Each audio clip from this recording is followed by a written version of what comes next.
भाजपच्या उमेदवार पंकजाताई मुंडे माझ्यासोबत आहेत।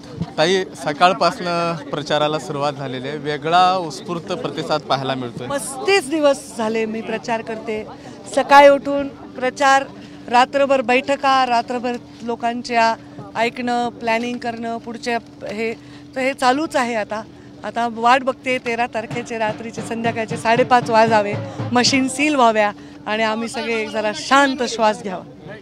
जिल्ह्यामध्ये जर पाहिलं तर सर्व समाजाकडनं तुमचं अभूतपूर्व असं स्वागत होतंय, मात्र परिस्थिती एक वेगळी दाखवली जाते सोशल माध्यमामध्ये, कुठेतरी वेगळं वाटतंय। नाही, सगळीकडे खूप छान स्वागत होतंय। इवन आंदोलकांनाही मी जेव्हा बोलते तेही सन्मानानेच बोलतात, प्रेमानेच बोलतात।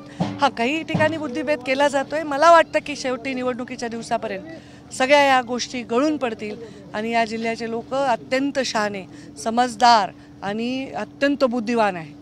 त्यांना माहीत असतं कोणता नेता जगवला म्हणजे जिल्ह्याचे भविष्य असतं, ते देतील, मला पूर्ण साथ देतील। मराठा चळवळीत जे कामाला होते ते सुद्धा सोबत आहेत, आडसकर असतील, हे पहा, ज्या समाजात जन्मलेत त्या समाजाच्या हितासाठी काही निर्णय असतील तर त्या समाजाच्या हितासाठी जायला काहीच गैर नाही।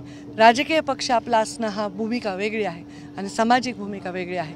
प्रत्येक जण आपापल्या समाजासाठी लढणं त्यांचं स्वातंत्र्य आहे। विकासाच्या दृष्टीनं कशा पद्धतीनं तुम्ही विचार करताय बीडच्या?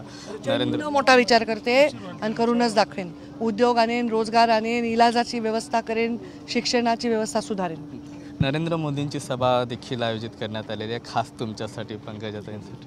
माझ्यासाठी नाही, खरं तर नरेंद्र मोदींनी यावं आणि त्यांचा एवढा मौल्यवान वेळ इथे घालवावा ह्याची आवश्यकता नाही। पण नरेंद्र मोदी हे सगळीकडेच जात आहेत, ते प्रधानमंत्री बनणार आहेत, ते जनतेचा आशीर्वाद घेण्यासाठी येत आहेत आणि आमच्यासाठी ते एक चांगली संधी आहे। नगरमध्ये महाविकास आघाडीचा उमेदवार आहेत निलेश लंके, गोपीनाथ मुंडे साहेबांचा त्यांनी फोटो लावून प्रचार सुरू केला होता।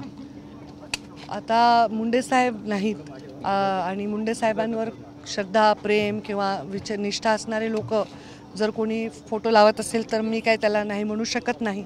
आम्ही पण लावला आहे बाळासाहेब ठाकरेंचा फोटो, तर हे नाते तर कायम राहणार।